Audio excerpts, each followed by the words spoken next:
Si estás pensando en venir a Japón, probablemente ya viste 1000 videos sobre cosas como templos, trenes, ramen, pero hay cosas que nadie te dice. Algunas te pueden parecer raras, pero hay otras que realmente te pueden arruinar el día. Y hay una, la peor, que incluso puede cambiar cómo te ves. Así que quédate hasta el final de este video porque es algo que realmente necesitas saber.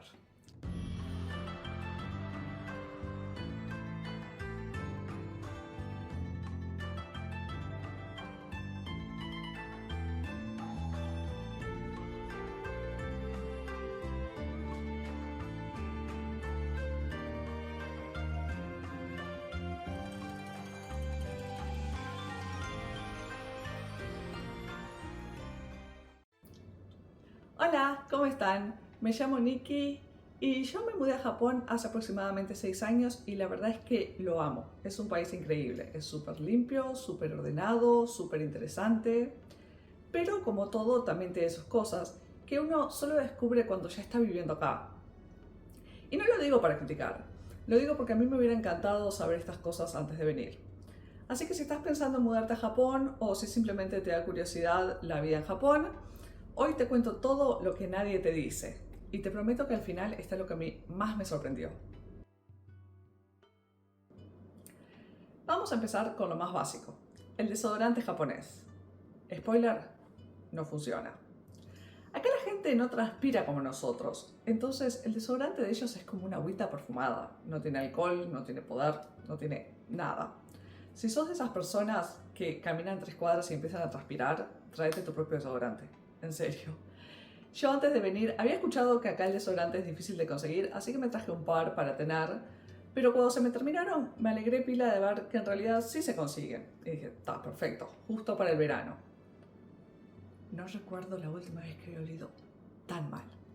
Y ojo, dije que acá la gente no transpira como nosotros, pero los olores en verano en el tren de Tokio son toda una experiencia. Después, la pasta de dientes. No sé a quién se le ocurrió que acá la pasta de dientes tenía que tener gusto a crema de arroz, pero bueno, acá lo hacen así. No blanquea, no tiene ese gusto como a menta fuerte, te deja un gusto raro en la boca. Yo la primera vez pensé que me había equivocado y había comprado pasta de dientes para niños, pero no, era la normal. He probado pila de marcas y hasta ahora no encontré ni una sola que te deje ese gusto fresco de menta como tenemos allá. Así que si vas a venir, tómalo en cuenta.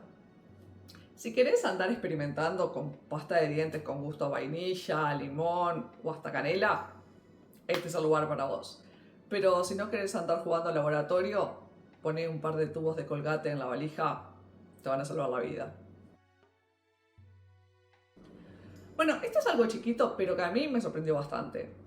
A mí nunca me gustaron las bebidas con hielo, entonces siempre fui de pedir bebidas sin hielo. Además, allá eso tiene sentido, porque si pedís sin hielo, te viene más bebida, ¿no? Bueno, acá no. Acá pedís sin hielo y te viene medio vaso. O sea, literalmente te dan la cantidad de bebida que te habrían dado si el vaso estuviera lleno de hielo, solo que sin el hielo. O sea, el vaso medio vacío en todos los sentidos. Y lo peor es que la gente lo acepta con toda la naturalidad, nadie se lo cuestiona. Pero claro, en realidad creo que los japoneses no son de pedir cosas especiales como la bebida sin hielo. Entonces el barista o la persona que te sirve la bebida en el restaurante de comida rápida o lo que sea, no saben mucho qué hacer. Pero los que venimos de afuera y que estamos acostumbrados a eso y que no nos gustan las bebidas aguadas, llenas de hielo, las primeras veces nos decepcionamos bastante. Es como que te quedas mirando tu vaso como, ¿y mi bebida? Mucho se dice de que el servicio japonés es el mejor del mundo. Y sí, el trato es impecable. Pero lo que en realidad es lo mejor del mundo es la hospitalidad. Porque el servicio, cuando se sale del guión, se rompe. Si pedís algo que no está en el manual, se traba el sistema, literal. Puedes tener un problema que claramente fue culpa de ellos, pero si no está en el manual, no hay forma. Yo más de una vez me quejé porque tuve algún problema que no estaba dentro de lo normal Y la respuesta fue, eso no puede pasar. Y yo tipo, sí, bueno, pero me acaba de pasar. Y ellos, sí, pero no, no puede pasar, no, no hay nada que podamos hacer. Siempre entre reverencias y disculpas, pero cero solución. Así que sí, son amables, muy amables, pero no son flexibles. Están entrenados para seguir el manual al pie de la letra y si no hay manual, no hay respuesta. Y eso cuando vivís acá se empieza a notar mucho. La naturaleza acá está a otro nivel. Si venís en otoño o en invierno, todo parece normal, pero llega el verano y el verde se apodera de todo. Yo vivo en La Inaca, en el campo, y acá puedes encontrar calles donde la mitad está tapada por las plantas que crecen en los costados, que caen. Hay lugares donde entre los árboles, los pastos y las enredaderas se forma una pared verde sólida. Y supongo que es por eso que en Japón los insectos son otra cosa. No son bichos, son pokémones con alas. Puedes encontrar cigarras del tamaño de mi mano, tatadioses que te miran como si te fueran a comer. Hay unas arañas de este tamaño que cuelgan en el medio de la vereda que si no tenés cuidado te las llevas puestas en la cara. Y avispas gigantes que si llegas a matar a una vienen todas las amigas en patota. Y ojo, yo no tengo fobia. De hecho, las arañas saltarinas que aparecen por todos lados me parecen re adorables.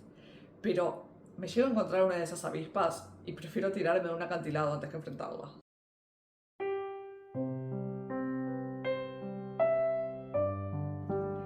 Esto me parece re buena idea, pero me hubiera gustado saberlo antes de venir.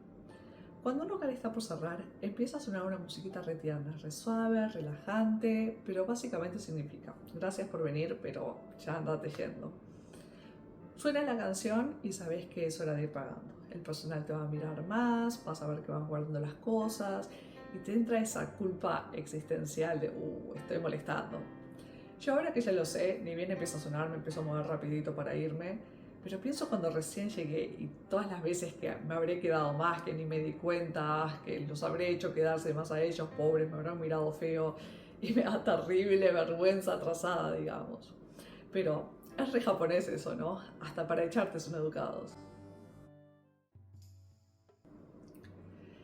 Creo que los occidentales tenemos la imagen de que los japoneses son tímidos y callados. Y sí, muchos son así. Pero yo me llevé una gran sorpresa cuando llegué y conocí el Nampa. Básicamente es cuando alguien, generalmente un hombre, te para en la calle o en el tren para hablarte, pedirte tu contacto o invitarte a salir. Puede sonar inofensivo, pero básicamente es la versión japonesa del acoso callejero. No te dirán las mismas ordinarieces, pero el significado es el mismo.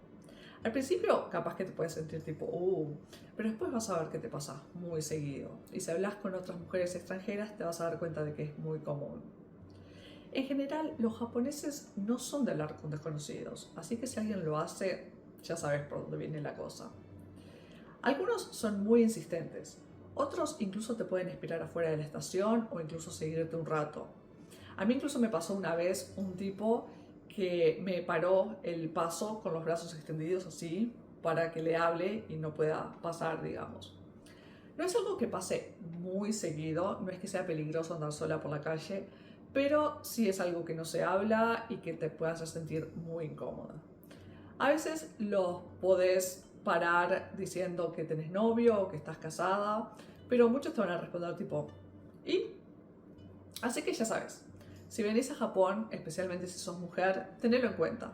No estás exagerando si te sentís rara en esa situación.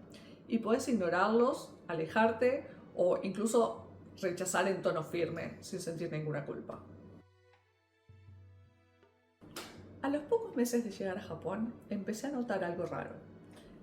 Noté que cada vez que me bañaba se me caía más y más pelo.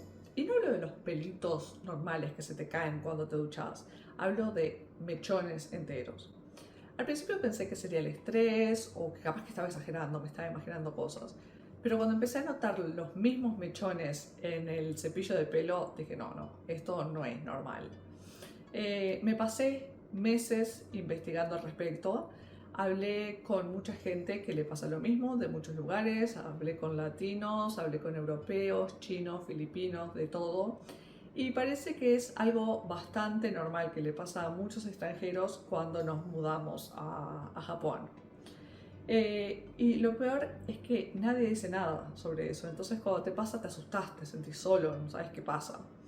Yo durante todos esos meses también probé diferentes shampoos, probé vitaminas, probé de todo, pero nada funcionaba. Del pelo que tengo ahora llegué a un punto que tenía un tercio más o menos, esto era todo mi pelo, y no entendía por qué. Tampoco es hormonal, no se sabe bien por qué es, pero algunas teorías son que puede ser por el agua, por la comida, por el clima o una mezcla de todo, ¿verdad?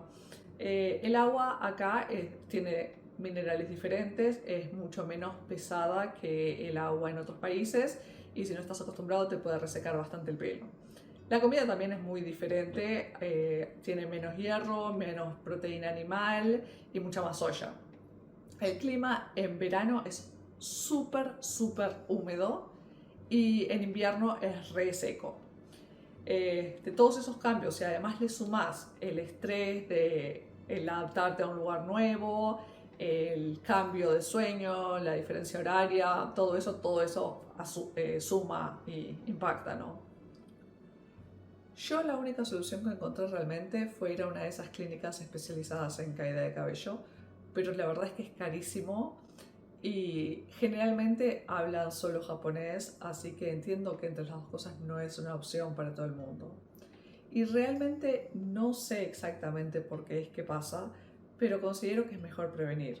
Así que si quieres mudarte a Japón, te recomiendo que antes te hagas un chequeo médico general para asegurarte de que está todo bien, veas si te puedes traer alguna vitamina que estés necesitando, tráete algún shampoo de confianza y tal vez algo como un duchero con filtro o algo de eso pueda servir, no estoy segura. Y bueno, si estás acá, al primer cambio que veas, no lo ignores, trata de averiguar por qué y si puedes hacer algo al respecto. Yo hoy en día estoy mucho mejor con tratamiento, pero realmente fue algo muy choqueante cuando recién vine. Yo pensaba todavía soy joven y ya puedo ver mi cuero cabelludo, realmente te hace sentir mal, digamos. Por eso es que lo digo, no he visto a nadie que hable del tema y considero que es algo que es mejor estar preparado antes de venir para que no te pase como a mí, porque realmente te puede impactar más de lo que te imaginas. Japón tiene cosas maravillosas y realmente no cambiaría mi experiencia de vivir acá por nada. Pero también es un país muy distinto, con cosas muy diferentes que te pueden afectar de maneras inesperadas. Y si te lo cuento, no es para asustarte, es para que vengas preparado o preparada sabiendo qué hay. Comentame abajo lo que más te sorprendió. Y si vivís o viviste acá, contame si notaste estas cosas o si hay otra cosa que te sorprendió cuando llegaste. Si no se te ocurre nada para comentar, déjame un emoji de un insecto cualquiera, el que te guste, para saber que llegaste al final del video. Si te gustó además, dale like y suscríbete porque la semana que viene te voy a contar las cosas que sí vale la pena de Japón y que extrañaría muchísimo si algún día me voy. Nos vemos en el próximo. Chao, chao.